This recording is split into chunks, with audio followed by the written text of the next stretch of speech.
Hello, everybody. Welcome back to Yakkety Yak with James and Zach. I'm Zach. And I'm James. Hello. We are at the very last set of the new modern, and that one is the Mighty Thor, the most recent set coming out in January, well, at least here, of 2018. Yeah, he thought my brother used to call himself the Mighty Blor, which sounds a bit ridiculous, but he is a massive Viking-like character, so it seems not unreasonable if you've ever met Well, him. there you go. This one did have basic actions because it came as draft packs and as a gravity feed. And so you got to kind of choose a little bit there, a little bit interesting format there. But let's just start by talking about the basic actions here, starting off with Arch Nemesis. Most ugly card in the game. Oh, I hate it. But it's a great card. It's a reprint. Target character die you control and target opposing character die deal damage to each other equal to their attack. Ooh, that could be okay for Surtur, which we might come to later. But otherwise, I think we're after the global, which is pay a shield. Target character die has defense equal to its attack. Very handy for getting rid of stubborn blobs, for example, if you have it with magic missile or some sort of ping thing. Yeah. Reprint from the Spider-Man set. Still pretty interesting, and maybe consider that for removal in there. What's next? Big entrance. Man, this guy used a lot of play back in War of Light. It's exactly the same as it used to be. You can add it directly to your bag, and then when used, per dice purchased, all dice, not just characters, cost one less, and you can put them in their bag. The kind of thing that's really good, like turn 3 and 4, and then not so great for the rest of the game, but can still be pretty helpful. On the right team, still probably see a little bit. On the right team, it's really good. Vicious Raccoon, that was a good place for it, and that Matt Jourdain's team with the sidekick ally thing, that's a good place for it. But on the wrong team, it's nice because against Scarlet Witch, you're really going to use it like as soon as possible, and so usually you got all your use out of it before they get Scarlet Witch out anyway. Yeah. Okay. It's good, but use with moderation. Don the Helm. Is that the same as Don the Helm? Roll a character die from your use pile. If it rolls a character face, field it for free. Otherwise, prep it. People may not realize it, but that was the action of Splinter's Teachings and Transfer Power. Not that anybody, well, not most people didn't use the action. I think Splinter's Teachings actually let you put it into your bag instead of prep it, so this is slightly better. But it doesn't have that nice global that they did. Could be good, though. Could be useful on the right team. Flying Hammer is the same as Shockwave, isn't it? I think so. Yeah. No, because Shockwave says do 3 damage as well. That's weird. No, it's the same. It's reprint of another action. Same as something else. They're gonna kill us in the comments for this one, but I don't remember the name of it off the top of my head. The global though, pay a fist, target blocked character die deals no damage. Pretty interesting. It's Smash. Overcrush. Smash. That was the one. You're right. And it's been okay. That's good against Overcrush. Yeah. Solid. Or just so anything else. Get the hints. Is something similar to that one from Batman. Is it Dark Avenger? Something like that. Yeah. So if you're playing an Immortal team, maybe it's useful. It's kind of a magic missile if you have Immortal, but your opponent doesn't necessarily get to take advantage of it. Then the global, once during your turn, deal the damage to a player if you have no character dice in the field zone. I guess you can use it before you field characters, and then it's just a free damage for a bolt. But otherwise, you kind of want to always have characters in the field.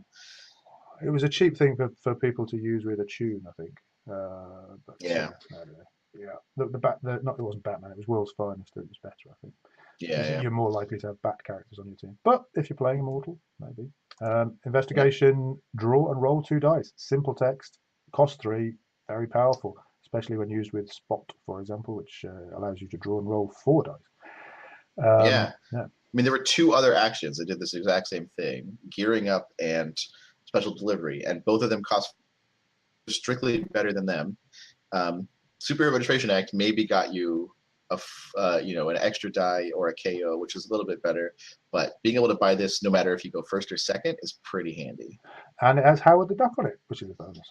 Yeah, there you go. Midgard is a reprint of Save Civilians, is it? Yeah, which they've already made twice anyway. And we still can't use it. I don't know. It just feels.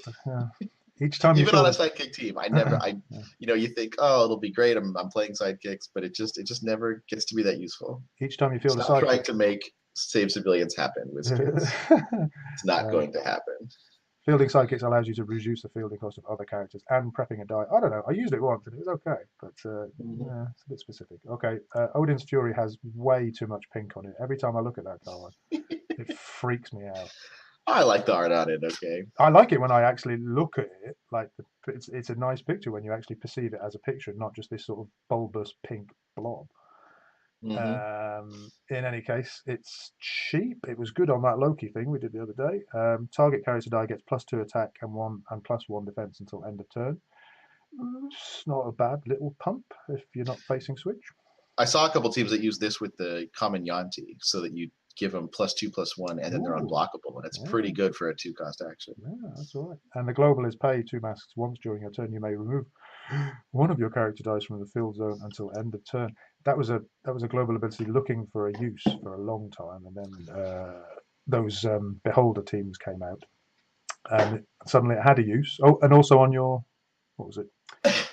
You had it on your infiltrate Yeah, team. my infiltrate team. So you could remove Angela after blockers were declared, and then all of your infiltrate characters get to deal their full combat damage.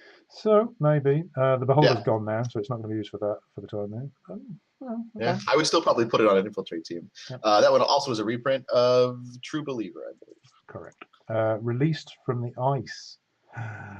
Isn't that one from the Turtles? It's Yeah, Reclaim, I think. Reclaim. Yeah, yeah. These are all reprints. Prep a die from your used pile. Only costs 2. That could have its uses Yeah, if you I'm manage it always well. thinking about it. If you sort of lost a big character and I don't know, would you have to buy this ahead of time and then if you miss your big character and then this comes out while the big character's still in your used pile, you can get it back into prep. It's pretty good. You still got to be able to manage your bag enough that you get this out when you have Absolutely. something in your use pile in the first place, which is why prepping an item from your bag is generally preferred. Yeah. And as an incompetent bag manager, I tend not to put things like this on my team, but I can see how it would be used. Um, Yep. Shockwave, KO all level 1 character dice with a double burst and single burst. Also deal 3 damage to target opponent. What's his name? Morph, uncommon, Morph. popular these Yeah. days. This is yeah. It's one of the best things you can do with Morph these days because just for attacking with Morph, you can deal 3 damage. But there's that downside of having to KO all of your and your opponent's level 1 character dice. Although that global helps out a bit. Yeah, yeah. If you save the right energy and your opponent doesn't, that could be useful. Yeah. Outside of Morph, though, or other characters in the future which might allow you to use free actions, I'm not going to buy it, frankly. No, not for 5. No. Not Surprise when it attack. affects all your own characters as well. Surprise attack is great classic art, but it's been reprinted, I think, twice now, and it's still rubbish. I mean, deal 1 damage to Yeah. target character die, not even to your opponent. And the burst says deal 2 damage. It costs 2, which is the only thing in its favour. I don't know. Yeah. In I draft, think we mentioned maybe. that like 3 is that sweet spot, right? Where like 3 can remove just about anything. Hmm. But 2 damage, I mean, you can't remove Scarlet Witch even if you manage to roll the action. You can only remove Shriek at level 1. I mean, yeah, what are you going to do to a character with 2 damage?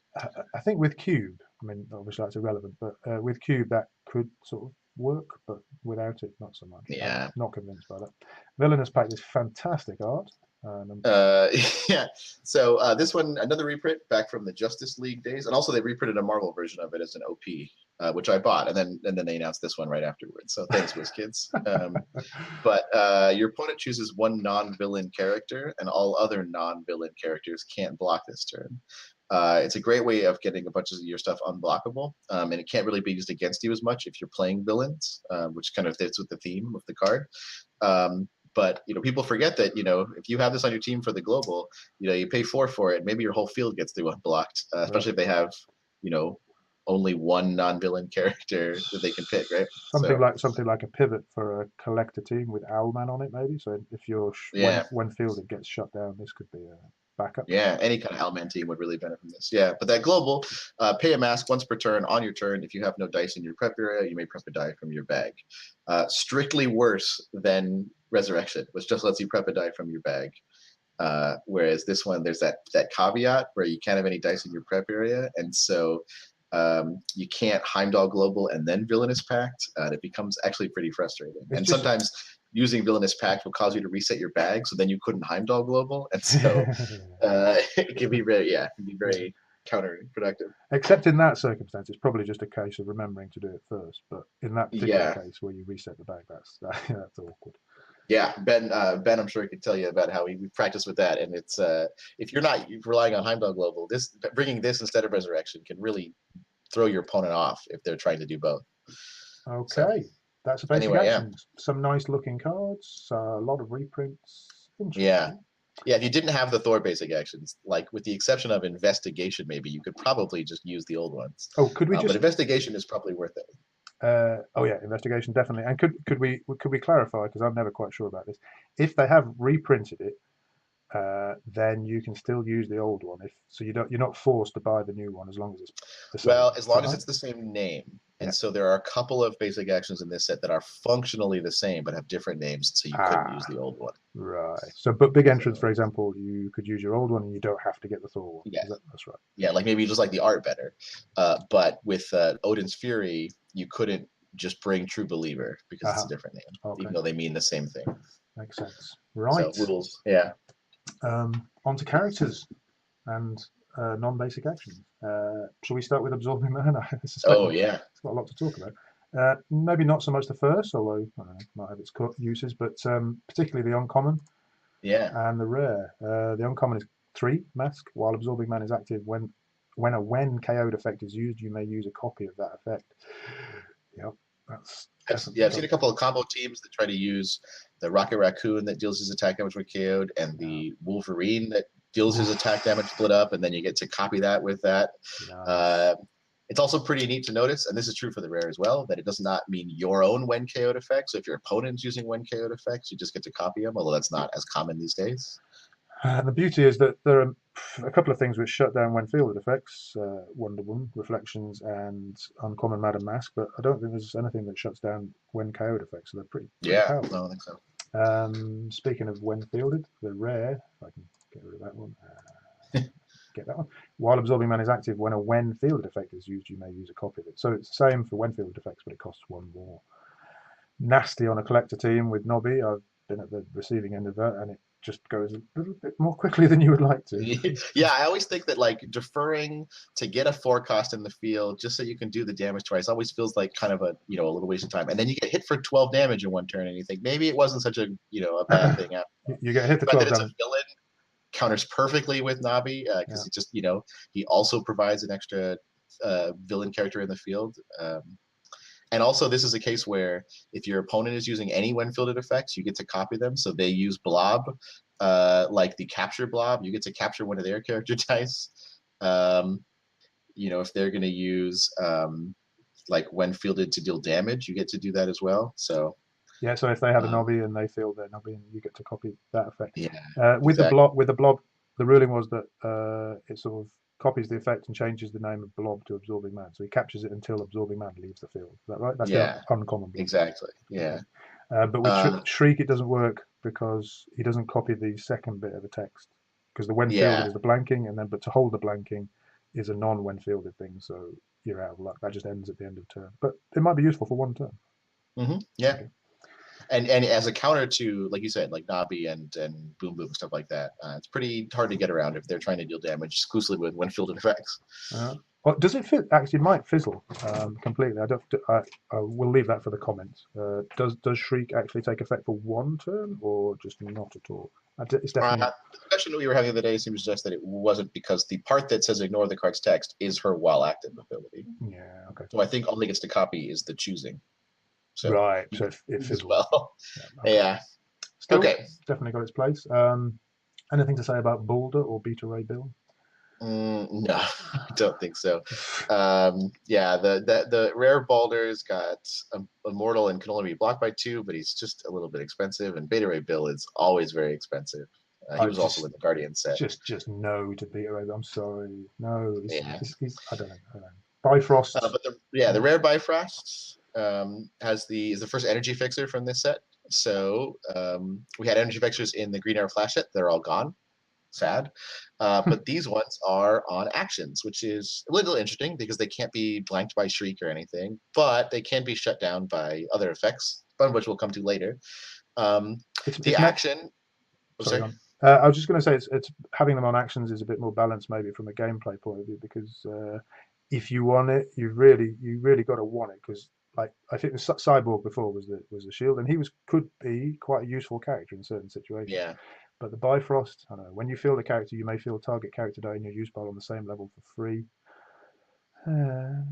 that good? I don't know. Is that good? Well, when it first came out, we were all in a tiz about this. We were thinking we were going to be able to, field a character with a Professor X Global, field a sidekick from your use pile, and then just field every other character die in your use pile. And that was actually one of the things we were thinking about Insect Plague for, because you draw your whole bag and put them in your use pile, and then field all of them for free, and all these different things. And then they ruled on it very quickly that you were not going to be able to do that. And so I think the wind went out of our sails very quickly with that one. I have not seen that played as yet. No, I mean getting shields if you need shields, but I don't think that the action is going to get much. If you want an energy changer, it's sometimes you want a specific energy, but mainly you just want like to have enough energy, so you want to be able to change your psychics, and you're not that bothered necessarily, and it's not your first priority what you change it into, so you're going to choose a more useful action like Billy Club or maybe Mjolnir. I mean that's not totally true. Obviously, sometimes you just want bolts, but I don't know, shields, not so sure. Speaking of Billy Club, can we go on to that one? There's more than just the rare, I think. Yeah, the Common Billy Club, I don't think it's super competitive useful, but I love the deal, and I've done this in draft, but just the idea that like there's an extra effect you get to do if Daredevil is active, and so it like rewards you for bringing Billy Club and Daredevil at the same time, and it's exactly the kind of like equipment and character synergy that I want Dice Masters to have more of. I'd love to see Captain, Vibranium Shield have a bonus effect if Captain America's in the field with it, or Batarang have something else while Batman's active, or even just the ability to sort of interact like that. I just like the idea of it a lot. Now they just need a good Daredevil. Yeah. So that was pretty good removal in draft, but it's a little bit hard to pull off. And yeah, the Daredevils are not quite meta ready yet, so maybe someday. The uncommon is a quick one-turn removal. Move target character die to this card. Return it to the field zone at the end of turn. Could be useful in the right situation. Yeah, it's basically intimidate, but yeah, right. Intimidate, but with a stick. Intimidate you. And the rare is the energy changer for masks, so the global you're probably familiar with. But it's also could be quite useful if you could ever. I don't really often buy it, and when I buy it, I have actually bought it a few times before. Have you rolled it? No, you rolled it again. Yeah, I rolled it. So the problem is, it's you choose target opposing character die and re-roll it. If it rolls an energy face, move it to the use pile. Otherwise, return it to the field zone at its original level. It's awesome removal because you 50-50 chance, but it does not matter what the defense is. It just immediately goes to the use pile. So it's great if you really need to get rid of like a blob or a gold dragon or something that you're just not going to be able to ping out any other way. You do have to roll it, and then against switch, it's a little bit tougher. But if it's rolling option, it's there. And I think of all of the energy fixer actions, that one is the best. Yes, I agree. Blackheart is next. One of them was something to do with, what was it? Yeah, villain. Nothing special, is it? Yeah, there's a lot of villain synergy with Blackheart. I think if you're going to play a fun themed villain team, I would definitely look at them, but I don't know if they're quite there for the competitive scene. No, Chipmunk Hunk, I don't really know who he is from the comics, but he's got tokens, and we love tokens. I know. I want a token team to be viable. I want that uncommon Chipmunk Hunk, and then the uncommon Squirrel Girl from Guardians. Then you get Squirrel tokens and Chipmunk tokens, and I want that to be a thing, and I just haven't been able to make it work yet. I want Wolverine tokens and Rhinoceros token. Yeah, right. Okay, Crystal's got some interesting things going on. Yeah, so actually all of her rarities have something interesting to do. The common lets you reroll your action dice an additional time. Now, it is during your roll and reroll step. So Switch still shuts this ability down completely because Switch's ability is like if they roll an energy face during the roll and reroll step, you just don't get to reroll them at all. So it will cancel out Crystal's effect. But if you're not playing against Switch somehow, or you've managed to remove her or something, it just gives you like an extra chance to get those actions that you need. And it's not just one. You can do all of your actions, which is nice. The uncommon says that if your opponent rolls a character die during the roll and reroll step and it lands on its level 3 phase, they must re-roll it, which is actually pretty annoying. It's not going to make it onto a competitive team, but it could easily make it onto a very bloody annoying team. Yeah, I was just talking to my buddy Chris, who's talking about this character because he hadn't read the Black Cat, honestly. But this being one cheaper than the Black Cat and with better fielding costs, if you're going to play that kind of Black Cat Triceratops team, this might actually be a little bit better. Okay, and the rare says while Crystal is active during your roll and reroll step, you may spin question mark faces to sidekick faces. I'm sure that has its uses on a sidekick team.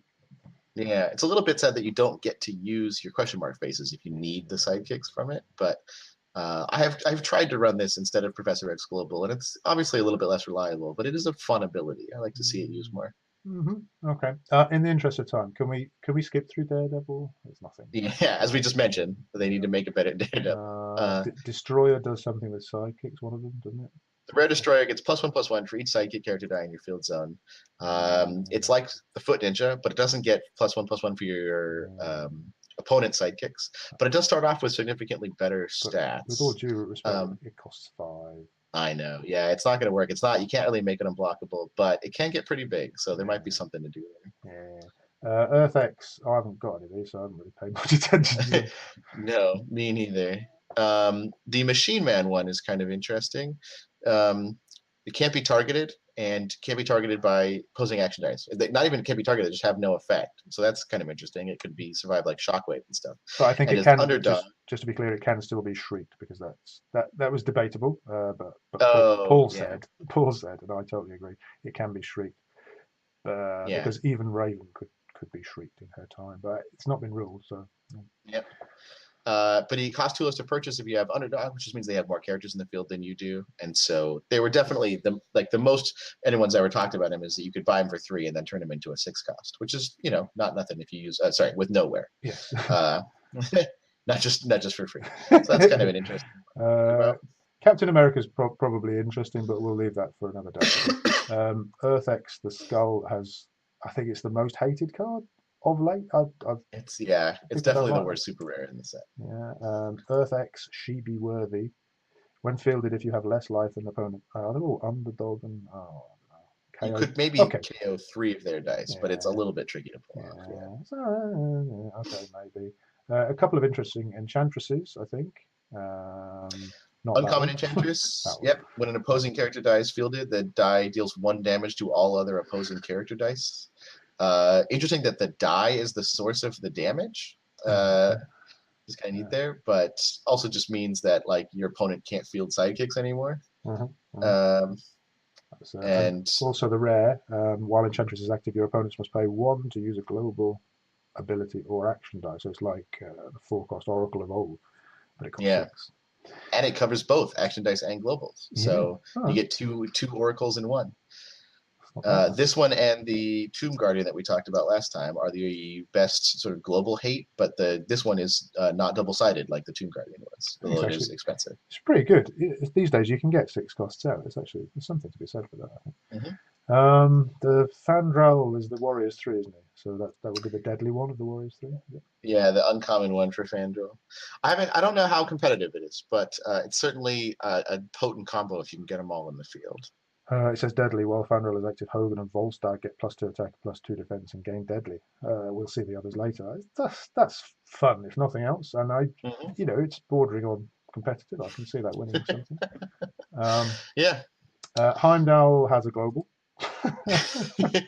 Yeah, I mean, every once in a while I look at him just to think, like, should I be buying him? And unless you're playing Immortal, the characters are that you never want to buy them. Right? They're only useful with other Immortals. Ben says the uncommon is better, so let's look at the uncommon. It says, when Heimdall is KO, draw a die. If it is a character die with Immortal, field it for free at level 3. Otherwise, prep it. Okay. If you happen I think the only reason anyone's going to play the common instead of the other ones is because the common has an alt art. Yep. Well, or because they just don't read the text like me. Yeah, exactly. But the global, pay a mask once per turn. On your turn, you may prep 2 sidekick dice from your use pile, which sounds an awful lot like Professor X from way back in the Uncanny X-Men days. But that once per turn on your turn thing is very limiting. Yes. And so I think kind of public opinion kind of went up and down on this one. Sort of really good at first, and then people tried it out. It wasn't quite as good as Professor X, but then the more you play with it, if you get okay at making sure that you always have at least 4 dice in your bag so that you can leave stuff in your used pile, it's still pretty potent, and the kind of thing that it's I like it a little bit better than Professor X because it really benefits the people who are prepared and punishes people who don't know how to use it. If you're the rain man of dice like Zack, then you'll always know. I'm hardly the rain man, but it's the kind of thing that it takes practice, and that's the kind of thing if you're going to bring a global on your team, you got to know how to use it, and if your opponent is playing across from you, they got to know how to use it too. I think that's a good example of it. Yeah, Zack got pretty good with it pretty quickly. I've finally started to catch up and understand what I'm supposed to do with it, but it definitely requires some thought. it's yeah, okay. Check it out. Let's move on to Healer or Yeah, Hela. Is it Hela? Maybe it's Hela. Hela, it's Hela. So I've been correct. The Uncommon, made famous by Patrick Barley. Immortal While while Hela he, is active, your character dice have Immortal. which sounds like it might be useless as a 7 cost, but then you can combine it with the one of the Jane Fosters, the rare, which we'll see later, and then it becomes useful. Yeah. Not to mention, also the Yarn Bjorn. Yeah, we'll get to that one in a Yeah, second. we'll I come think. to those. And the other one was interesting was the rare one because it's got mental global. Yeah. Pay 6 generic. Return target die from an opponent's field zone, prep area, or use pile to its card. That opponent then chooses target die from your field zone, prep area, or use pile, and returns it to its card. So you choose one of theirs, and they choose one of yours. But if you can engineer the situation such that you've got no targets or nothing, there's nothing out in the field or in those places that you aren't happy to lose, then it can work to your advantage. But that's the only real way to use it practically, probably, is getting free globals from the Beholder, which has just been rotated out. So Yeah. God, that is definitely the most expensive global in the game. that's So pretty cool. You could definitely make that sweeping statement with some confidence, I think. yeah, I think so. Hogan was Moving on to the Hogan, common. the common one this time is the one that pairs well with the other two warriors.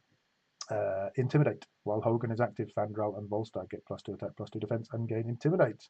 Much underrated ability. Yeah. Yeah, it's good. And the kind of ability you have to remind your opponent what it does, because as I've had this exact same experience in a draft, they go, "What does Intimidate do again?" Because it existed in Civil War and nobody really took it very seriously. But just in case you have forgotten, when you field a character with Intimidate, you get to remove target opposing character die from the field for the rest of the turn. So it's not removal permanently, but it is a way of either getting around blockers or removing a nuisance that you don't want active during the rest of your turn. So we're going to gloss over the other Hogans, and we'll go for yes. Common Hulk. While Yeah. Hulk is active, when a different character die you control is damage, spin Hulk up 1 level. If you cannot, which is on a top level, deal 2 damage to target opponent. So every time you ping one of your characters which is not Hulk and she's on her top face, you do 2 direct damage to your opponent. If you block with your characters and they get damaged by combat damage from your opponent's character, you could rack up the damage there if you can get her on her top face, which in draft I managed to do literally once, and that was a lot of fun. Well, I mean, as long as one of your characters take damage, she's going to spin up anyway. So yeah. But by the time I got her out and she'd not rolled 3 times, and she came back, and probably came back on level 1, and then I span her up twice. And I did literally no damage with her. But that everybody else seems to have a different experience in draft, so let's leave it. I mean, Hulk, if you can get a big field and you attack with it, they're either damned if they do, damned if they don't. They let it go through and they take damage, or they block them and they take damage. And that's a great position to put your opponent in. Yeah. Also might be a good counter for Breath Weapon, because all of your characters are going to take damage, and they're going to take, probably 2 damage for each one they knock out. And so you can put your opponent in a situation where they can't afford to Breath Weapon you because they'll die. Yep. 2 other things to mention. One, the title totally looks to me like it's offset, but I've measured it and it's not. Weird. And the global, pay a fist, target character die gets +1 attack until end of turn. It's a fist pump. Who doesn't like a fist pump? But be careful, your opponent doesn't use Don't forget that it exists, because it's easy to do. Or ability is good enough. Let's skip the other Hulks. There may be some good stuff in there. Are we? And the Iron Man's in this set, yeah. No, it's not going to happen. No. Jane Foster is the rare is the one we mentioned to be used with Hela. Ally. While Jane Foster is active, your character dies with Immortal, costs 2 less to purchase. And that has been ruled, I believe, to apply to, well, obviously, the ones that are still on your cards, because those are the ones you purchase. Yeah. So once Hela is out, and she's out at the same time, everything that you have, which is a character, costs 2 less, right? Yeah. Nice. I really like the uncommon Jane Foster, which makes them have a fielding cost of 0, so you just don't have to pay fielding costs anymore if you have the Hela out. But I can see the argument for the rare, because it lets you purchase things better too. Well, the Immortals, I think, like the uncommon is made for an Immortal team because they have pretty gross fielding costs. But they also have gross purchase costs too. Yeah, but the rare is made for shenanigans. Yeah, no, for sure. I think so. I think if you're gonna be attacking with Immortals, you want to be able to field them as often as possible for free, whereas you only really have to purchase them once. So that's kind of my argument there. Yeah, I can see it both ways. Yarn Bjorn is somebody's axe. The uncommon says character dice you control with Immortal get +2 attack, +2 defense, and gain Overcrush. That is super powerful. It's 3 fists. Yeah. So now you I see mean, why that apparently useless healer, Hela, becomes extremely useful. yeah, all of your characters, including your sidekicks, get immortal, and then they all become, +2/+2 in Overcrush. Ben Scott will tell you that WizKids needs to stop making things have defense buffs as well, because if it got +2 attack in Overcrush, it'd be possibly doable, but giving it defense as well is very, very strong. Very strong. But I don't know if this would be great outside of that Hela, although that Hela makes it pretty good. Mm-hmm. Yeah, no, it's just for fun otherwise. But on that too, yeah. Yeah. The rare The is common one, replace sorry. target character design's attack with double its printed attack. That's pretty fun. There's a lot of characters you wouldn't mind doubling their attack just for fun. Right. Yeah. You could do it on Fix It. You could replace it first and then ping him. Would that work? If it's replacing? No, you're still. Oh, that's a good question. Just probably not. Overkill. But if you get something that already has Overcrush, like maybe the rare Sasquatch we talked about, you double its printed attack. Now it's like a 12 attack, 5 cost with Overcrush. That's pretty good. Okay, geez, we're on 30 minutes already. There's just all right. Stuff. The rare is the Fist Energy Changer, and otherwise pretty unnotable. It gives you a cost reduction on Immortals. Yeah. Yeah, this is the clay face of energy fixers for this set. Probably not going to ever get to buy that action for anything helpful. Karnak is a cheap, deadly character like Black Widow from Guardians of the Galaxy. He has maybe better stats slightly. He's pretty good, I guess. He's a 3 shield. Common Kate Bishop, obviously the best Kate Bishop. No, hands down, like the worst card in the set. When fielded, you use life equal to Kate Bishop's defense. Just a lot of ways that's wrong. But the uncommon has the blink transmutation / distraction global on it, which is on a character, so it can be shrieked. And when fielded, deal 1 damage target opponent. So that global's still in the game, which sometimes I use it, but I still hate it. But it's nice. When fielded is not bad, getting to deal with damage. She's got 0/0/1 fielding cost, so it's not that hard. If they're using something that shuts down globals for non-active characters, say, hint, then she's not that hard to field and get out in the field, and then you can still use her global again. So yeah, and if you're facing a 50 attacking raging Fix It, then you might be glad you had a mask. Yeah, exactly. Let's skip over Loki. I'm just going to ignore Loki. I'm sorry. There's a couple of good Malekiths. Which ones? Uncommon. Uncommon. Yep. Sidekick character dice get +1/+1 and gain villain. Nice. I've seen that used with Navi because now your sidekicks count as villains, and because it counts dice, you can get very many of them very quickly. But also just a good sidekick buffer. Also used with Avalanche because they're sidekicks from the moment they're rolled to sidekick in the reserve pool, and if Malekith is active, they're also villains from that moment, presumably. And that means that when you field them, it triggers rare Avalanche because he says when you field a villain, you do 1 damage to all opposing characters. That's pretty good. And the super rare, don't have that one, but it's like Blue Eyes, but just for action dice, right? The global. Yeah. Pay bolt. Once during your turn, KO target character die you control. If you do, reduce the purchase cost of the next action die you purchase by 2. Pretty good. It is also once per turn, unlike Blue Eyes, but it's kind of nice though because if you need to buy actions, you can put it on your team and it's helpful. But unlike Blue Eyes, your opponent may or may not get to use it because I've played against plenty of people with Malekith on their team, but I have teams where I don't need to buy actions, and so I don't ever get to use the global against them. And it's on demand KO, which is the main thing, I guess. Yeah, so you can trigger KO abilities whenever you want, as long as you've got a bolt and something. Anyway. And don't forget, while he's active, when you use an action die, you may add it to your bag at the end of the turn instead of moving it to your use pile. So pretty useful. Buy them cheap and get them often. Mjolnir. Cool. We'll just go to the rare. Okay. The rare is the Bolt Energy Changer, and it's a reprint of what is it, Zack? Come on. It says deal 1 damage to target character die, then deal 2 damage to a target character die that hasn't been damaged by this effect. Continue increasing the damage dealt and selecting new cards. Oh, that was only for the villain. Something like that, yeah. In this way, until a character die is KO'd or all character dies have been damaged. Tough to line that up. Probably quite good. On the rare occasion you pull it off if you ever buy it, but it's basically for the energy changer. Yeah, Cone of Cold is way better because as soon as you KO something, it's done. So you think you're going to get like 1 million damage out of it, but you KO one thing and then the whole effect stops. Could be useful with Common Hulk. if you've got a lot of high defense characters, you could ping your own characters repeatedly with it. It seems to me. If you had a Yeah, big just for field one. and a common hot. Anyway, fix it common. Yeah, we made videos about this. Yeah. When Mr. Fix It is damaged, he gets plus X attack, where X is his printed attacked value. That Which just is gets, either 6, 7, or 8, incidentally, right? he's a 6 fist, So so it's expensive, but that just gets enormous. very quickly, yeah. Yeah, Just if a you have couple of magic missile pings, and he's like 24, 20, 32 attack easily, and then you just win. if you're facing it though, don't lose hope. They do have to get, so they have to have some way of getting that damage through. So they have to have Overcrush or Hellfire Club on common, or ping out all of your people. And not only do they have to do that, but they also have to have sufficient bolts or something to ping it with, so they can get it up past your defense. And if you've got high defense, you might still have a chance of surviving, but it's still scary at all Yeah, times. yeah. Yeah, the uncommon, when a character dies KO, Mr. Fix It gets +2/+2. People talked about that possibly with Hellfire Club, right? You just KO a bunch of stuff, and then you don't have to spend any energy to get his attack up. Yep. Also pretty useful.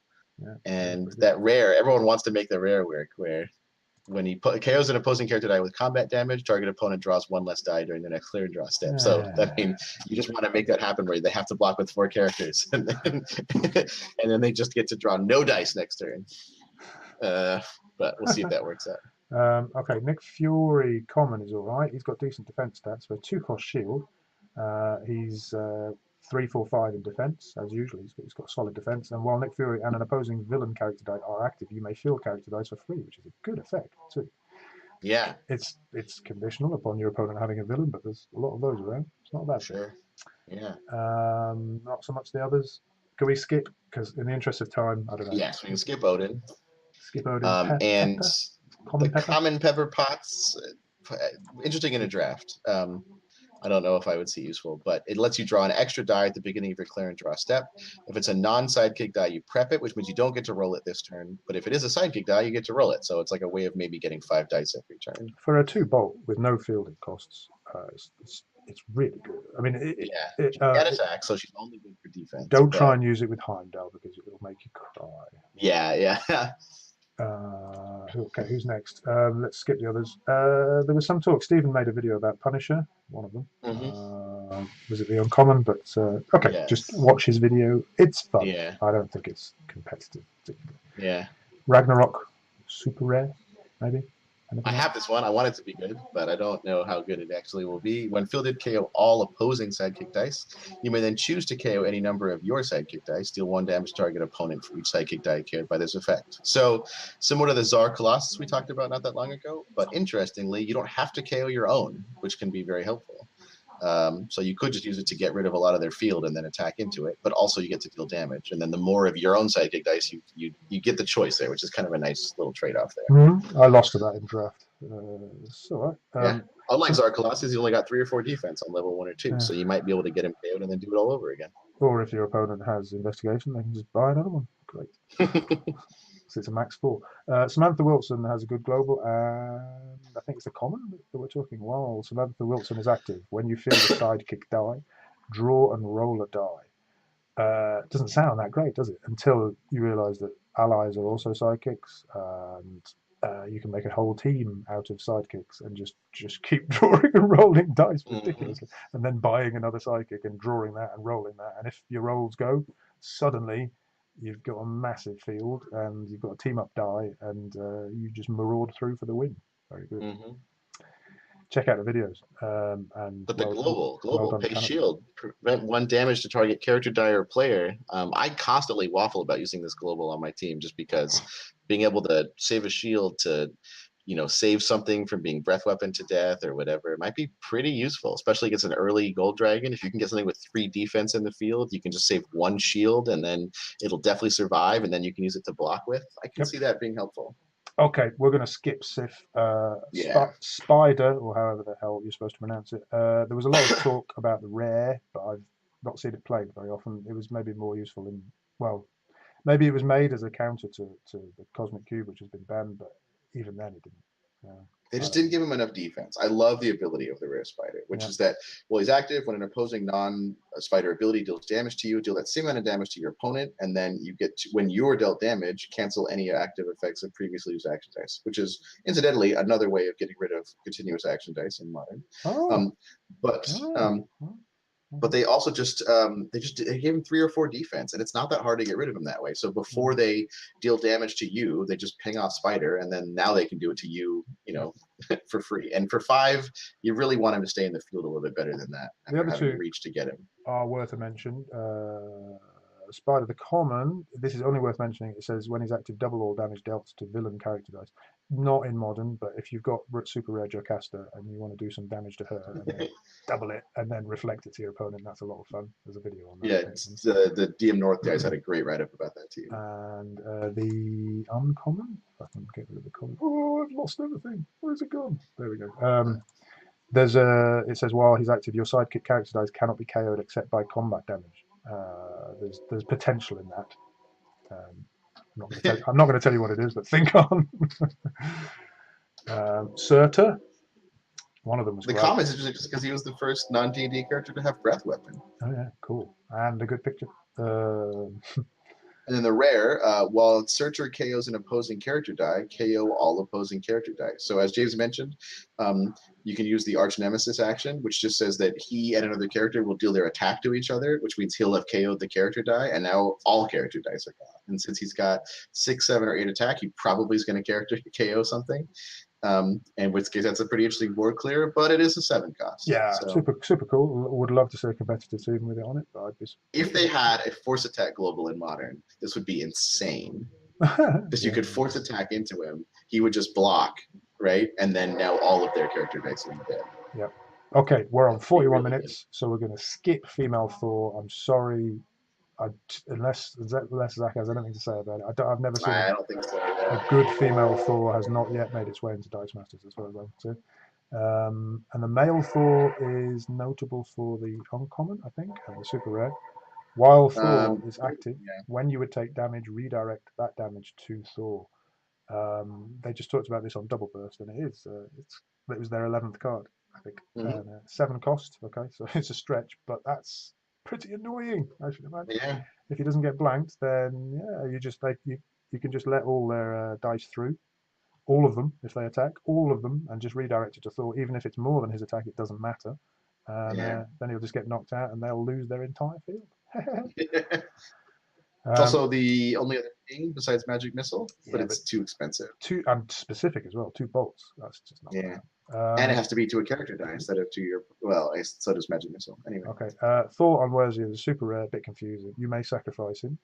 If you do, prevent all damage dealt to you or your character. So this time it's either one. And that could be useful, but it's not totally clear. I don't know. Somebody had a question about that. The question is whether it can be reactive, whether you can wait until damage is about to be dealt to you and then sacrifice him in response to the damage, or if you have to do it like at the beginning. Like, can you do it on your opponent's turn? It's not even clear from that text if you can do that, right? If it's reactive, then it's good. If it's but it's 7. But for 7 costs, it would have to be. It's kind of like that Ronin, the Super Ronin, but much harder to get to. If it's not reactive, then it's completely useless. You have to anticipate them doing damage to you, and you sacrifice your 7 cost Thor, and he goes to your use pile, and then they say, the sacrifice too, right? So it goes to use instead of to prep, right? The uncommon is better, I think. Thor Buster, we're going to completely ignore. It might be useful. Yeah, totally. US Agent, one of them was interesting. Uncommon, is it? I think I really like. I wanted to make the uncommon work. When fielded, you can sacrifice any number of sidekick dice. If you do that damage to target opponent for each sacrifice. And I think what I wanted to have happen was you have Super Jubilee out, and then you field a bunch of sidekicks, and they all deal damage to your opponent. And then you field this, and they all deal damage again. But the fact that you have to sacrifice them means like you're filling your bag with sidekicks, as a 5 cost. And the die looks a little bit like something's wearing a sombrero, which is nice. I mean, it's the die from the Winter Soldier. Is it? Okay, let's finish off. I think it's common. Volstagg, the Voluminous, great subtitle. Overcrush. While Volstagg is active, Hogan and Fandral get +2 attack and +2 defense and gain Overcrush. So if you've got them all in the field, they get... Each of them gets +4/+4 and 3 keywords. Overcrush, Intimidate, and what was the other one? and deadly. Deadly. Wow. That's pretty cool. Yeah, That is it's pretty pretty cool. potent, and they have good stats, right? So having Yeah, they +4/+4 in Overcrush is going to make it pretty good. yeah. If you haven't done it yet, and you have all these cards, and you haven't done this yet, take them all, and you can rearrange them so that they form one picture. It's pretty cool. Oh yeah, very cool. Okay, we're nearly there, and we're just about on 45 minutes. There's two good records, I think. Yep. Yes. The The uncommon. uncommon Wrecker, when Wrecker attacks, target opposing character die must block Wrecker if able. So it's a force block, but it's specifically force block on Wrecker. So you can use it kind of like the uncommon Basilisk that we talked about. And he's got 3/4/4, so you can definitely take out control pieces with that. Could be useful. And then global, pay 2 fish, target character die must block this turn, and a different target character die gets +1 attack this turn. Which is the only force block global, yeah. Jinx. It's twice as expensive as the old force block globals, but at least you do get 2 things for it. You get a buff, and so it's kind of like you paid a fist to force block, and you've paid another fist to get +1 attack. You just have to have both, unfortunately. I like what they're doing with that. Like with the Enchantress that costs 6, but you get something extra for it. It's sort of like, because Oracle was a right old pain, wasn't she? It was a bit OP basically. Whereas Enchantress, you get something extra, but you have to pay more, so you have to really want it. You can't just put it on any ticket. Yeah, it's quite good, I think. I think you can see they're kind of trying to right old wrongs. Nothing's going to be as powerful as like Raven ever was. But and finally, we have Wrecker Enchanted Crowbar is a rare. It's 4 fists. While Wrecker is active, players can only use the global abilities of active characters. There was a bit of fuss about this, of people just like reading this with funny stress. Whether it was players can only use the global abilities of active characters. But you could use them. I don't know. It was always clear to me that they didn't. Anyway, the ruling has come out that you can't use them for action dice at all if this is out, because you can't have active characters from your action dice. Exactly. So any action that has a global on it, like any of the energy fixers, you can't use at all if this guy's in the field. And then other globals like Heimdall, which is pretty tough to get the character in the field, get a little bit tougher to use. But then things like we talked about, Kate Bishop, she's pretty cheap, so you could still get her out and then have access to her global. But definitely pretty effective. And also basic actions. A lot of basic action globals these days. You can't use them at all if Wrecker's in the field. So there it is. Magic Missile, Resurrection. As long as you're not relying on them, it's a pretty good job of shutting them down. It's depressing to play against, I tell you. If you've got a lot of globals on your team, there's no fun there. So that's that. That's it. That's all of the cards. It's all the types in the new Modern. We've gone through all the sets that are left. Yeah. Well, hopefully, something of what we've said and what Ben said has been useful to you through these episodes. I think we're going to continue with Zackety Yak, but we'll have to Zackety Yak. Sorry, Yakkety Yak even. But obviously, we'll find something else exciting to talk about. Yeah, let us know what you think of the series. Let us know what you think about the Thor sets. And for anyone comparing for any nationals or worlds preparation, hopefully we've given you some things to think about. And good luck to you. And if you'd like to hear us drone on about anything in particular, do make a comment, and we'll do our best. Yeah, thanks everybody for watching, and we'll see you next time. Bye-bye.